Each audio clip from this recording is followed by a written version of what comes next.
Terima kasih pemirsa, masih bersama kami Daman Saku, dan sebelum kita lanjutkan lagi untuk mendengarkan pertanyaan berikutnya, mencermati penjelasan dari Kiai Khalil tadi berkaitan dengan makanan yang sudah terlanjur masuk ke dalam tubuh kita dan itu sifatnya haram. Nah Kiai Khalil, apakah ini memang bisa kita kaitkan dengan Rasulullah yang mengajarkan satu doa pada saat kita sholat duha, wa in kana haraman fatohirhu.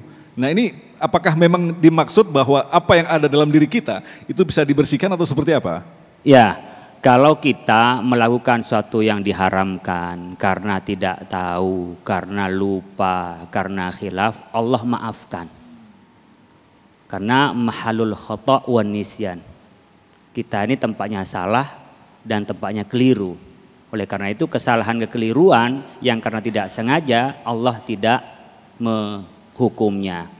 Wa in kana haraman fatahhirhu, artinya kalau sekiranya rezeki yang kita dapatkan itu jalannya haram, ya Allah ubah, belokkan menjadi suci. Tapi yang masuk dalam kita itu haram, tetap haram, cuman Allah ampuni. Jadi beda dengan seperti halnya kita memang dari haram itu dihalalkan. Contoh ini punya orang, kalau air ini punya orang, saya minta ke orang lain. Awalnya kalau saya diambil dengan cara tidak diberitahu, itu menjadi haram. Tapi kalau saya datang meminta halalnya, maka menjadi halal. Itu cara. Tapi kalau sudah terlanjur masuk, ya kita minta ampunan, minta maaf, mohon maaf. Kalau tidak dimaafi ketika berhak dengan hak adami, maka Allah juga akan memaafkan.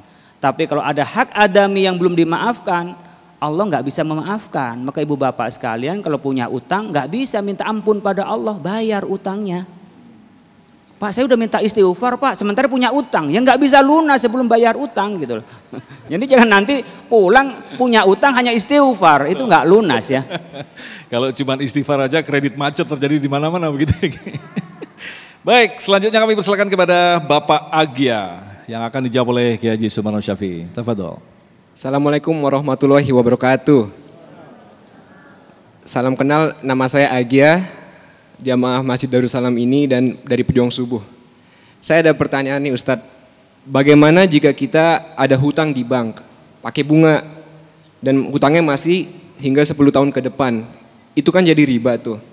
Apakah sampai saat hutang kita selesai, tiap makanan yang kita makan menjadi haram, dan apakah ibadah menjadi tidak diterima terus sampai saat itu? Baik, pertanyaan luar biasa ini. Kiai, silakan. Alhamdulillah, terima kasih. Buka kartu hutang properti dia. Ini buka kartu sendiri. Jauh hutang properti, masih punya cicilan 10 tahun. Baru jalan 5 tahun, kan begitu. Ya jujur aja, kenapa sih? Lalu bagaimana kondisinya? Saudara-saudara, ketika Anda membeli sesuatu, ketika itu pula Anda harus menerima resiko dan tanggung jawab. Itu pertama. Ketika memang itu sudah ada perjanjian antarodin bainahuma, ada keridoan di antara keduanya. Kalau saudara menggugurkan uang prestasi dalam hukum dunia bisnis, cuma Pak ini kan ada ribanya. Lo kena tahu riba, lo kenapa lo kerjain? Logikanya kan begitu. Sekarang kan ada bank syariah. Nah, ketika ada bank syariah, carilah dengan cara jalur syariah. Kalau Pak nggak ada cari syariah, ya tunggu dulu, sabar. Jangan terpaksa, nih kan kadang-kadang. Yang kita bilang tadi, wala tatabi'u khutuwatis syaiton innahu lakum aduwwum mubin. Ketika ada kemauan terdesak dengan alasan terdorong, segala macam tetek banking ini tuh, itu adalah alasan klasik. Sekarang ini udah arahnya era modern. Jangankan syariah itu ada di Indonesia, sampai di Inggris juga ada yang namanya syariah. Apalagi Bank Indonesia banyak Pak, syariah begono begini. Itu biasalah keluhan orang yang pengen jalan cepat, jalan singkat. Sebab saya juga punya pengusaha properti, jadi saya tahu dah kelakuannya lah. Lalu bagaimana caranya? Resiko tanggung sendiri, Anda tahu dari awalnya itu riba. Kenapa Anda kerjakan? Lalu bagaimana sekarang kita udah terjebak kayak begini? Siapa yang menjebak? Jawabannya, Karena berdasarkan kebutuhan, darurat saya nggak bisa punya rumah, saya nggak punya tempat tinggal. Ad-daruratu tutbihul maqdurah, kaidahnya benar. Tapi kalau masih ada pilihan yang bisa untuk menaungi kehidupan, cari jalan yang lain. Kecuali emang udah buntu banget, diusir sama mertua, orang tua nggak punya apa-apa, tempat tinggal Kiai, kagak ada. kalau sudah terlanjur, apakah mestinya kita harus pindahkan ke bank syariah atau seperti apa? Sekarang kan ada yang namanya take over dengan bank syariah. Kenapa kita nggak bisa pindahkan dengan bank syariah? Kecuali tidak ada pilihan. Ya. Nah ini kan gampang caranya. Kalau nggak Ustadz Agung nanya juga, saya nggak bakal menjelasin sebab ada nilai properti, ada hukum bisnis, Pak. Nah, jadi, boleh dipindahkan, bisa dipindahkan kalau dia mau. Ya, kalau kita betul-betul, lalu udah keterlanjuran, saya bagaimana? Seperti kayak macam kalau memang udah lunas. Ini lunas nih, kayak tadi orang makan udah ketelan. Kan begitu. Fastaghfirullah allidzunubihim. Wa idza fa'alu fahisatan aw dzalamu anfusahum fastaghfirullah allidzunubihim. Minta ampun kepada Allah. Apakah Allah akan mengampuni? Enggak usah khawatir, tugas kita minta yang ngampunin Allah. Jangan campur tangan urusan Allah.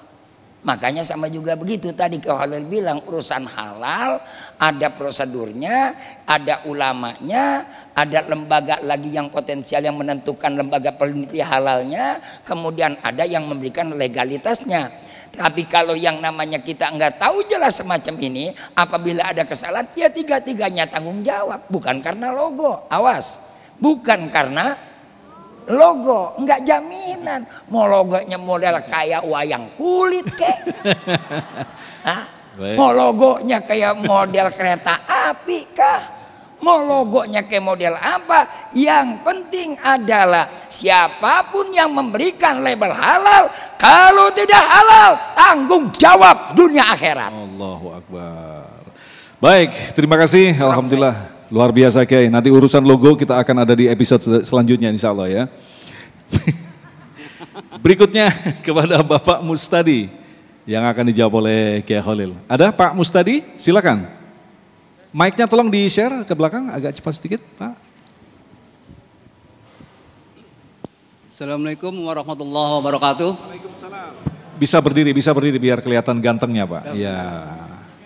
Yang saya mau tanya Kiai, tadi masalah haram. Itu misalnya kita makan uang haram, apalagi negara kita ini terkenal pejabatnya itu pada korupsi. Kalau korupsi berarti kan haram. Itu dampaknya ke anak-anak kita, ke cucu kita. Nanti jadi apa gitu? Apakah jadi korupsi, jadi koruptor lagi, atau jadi maling, atau jadi preman? Itu bisa nggak berpeluang jadi kiai? Karena sudah dipenuhi sama uang-uang haram itu. Satu, kedua maaf. Satu saja. Dikit-dikit 1 menit. Oh iya silakan. Waktu di zaman, kalau nggak salah maaf, waktu zaman SBY justru yang terkorup itu di Departemen Agama. Artinya di Departemen Agama itu orang-orang pinter, orang-orang berpendidikan, bahkan mungkin para kiai pun di situ tempatnya. Mungkin para jebolan-jebolan dari pondok pesantren adanya di situ. Tapi kenapa mereka-mereka yang banyak korupsi? Pertanyaannya, gimana caranya kita supaya terhindar dari korupsi, khususnya yang makan uang haram itu, supaya anak-anak kita, keturunan kita pada baik. Terima kasih. Terima kasih Pak Mustadi, luar biasa sekali, semangat. Saya sampai begini ngelihatnya, silakan Kiai. Ya, di dalam Al-Quran itu surah Al-Baqarah ayat 168. Ya ayuhan nasu kulu mimma fil ardi halalan thayyiba wala tattabi'u khutuwati syaitan. Ini An-Nas, ya ayuhan nas, bukan ya ayyuhalladzina amanu. Jadi dalam Al-Quran itu ada amanu, ada An-Nas, saya Bani Adam ya. An-Nas itu artinya umum, siapapun, suku manapun, agama apapun diperintahkan oleh Allah untuk makan yang halal dan thayyib.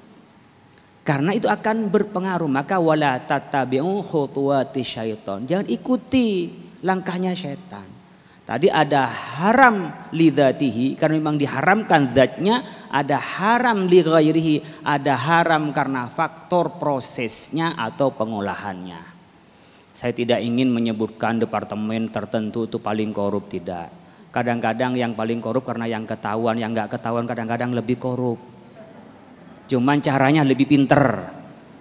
Jadi siapapun yang korup, mau departemen, mau orang, mau lembaga, musuh kita semua.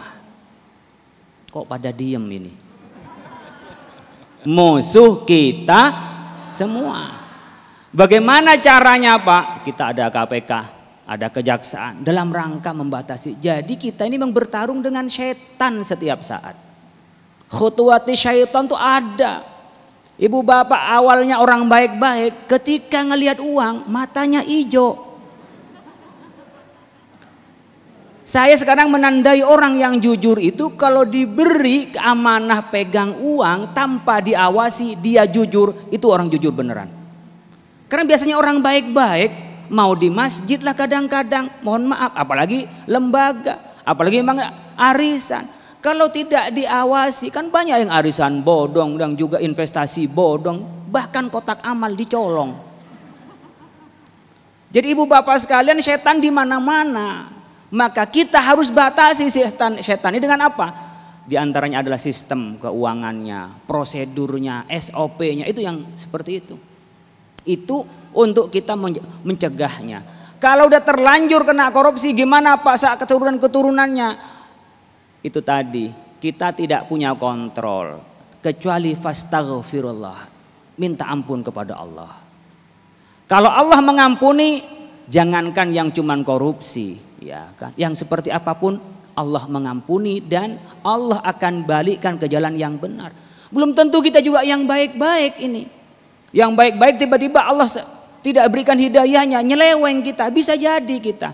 Kalau yang baik-baik bisa yang nyeleweng, apalagi yang nggak baik-baik Ibu. Yang hati-hati saja kadang-kadang kepleset, apalagi yang sembrono. Kalau yang makan halal saja belum tentu baik, apalagi yang makan haram. Oleh karena itu ulama himayatul ummah, menjaga umat, dan riayatul ummah, membimbing umat, pastikan minimal dzatiyahnya dulu tidak haram, kemudian juga cara mendapatnya tidak haram, olehnya juga tidak haram, termasuk kita, nih saya sebagai pimpinan di Majelis Ulama mengadakan namanya tadi lembaga keuangan syariah, ada perbankan syariah, asuransi syariah, pasar modal syariah, ada pengawasnya. Jadi kalau ada syariah, ada yang bertanggung jawab di dunia depan hukum dan bertanggung jawab di akhirat. Yang nggak ada syariah pasti haram Pak, belum tentu, cuman nggak ada yang jamin. Tapi tadi kalau Pak udah terlanjur gimana Pak, cicilan banyak seperti ini Pak, tadi bisa take over ke syariah lain, bisa juga dengan cara apa? Ditutup. Wa in tubtum falakum ru'usu amwalikum. Kalau bertobat ya udah kembalikan pokoknya. Oh gimana Pak dengan bunganya? Udah terlanjur janji, kembalikan aja semuanya, niatin sedekah. Jangan sampai gara-gara minjem pinjol terus nggak usah mengembalikan utangnya. Siapa yang mau tanggung jawab? Utang tetap utang. Kesalahan kita terlanjur ngutang ke pinjol yang bikin benjol.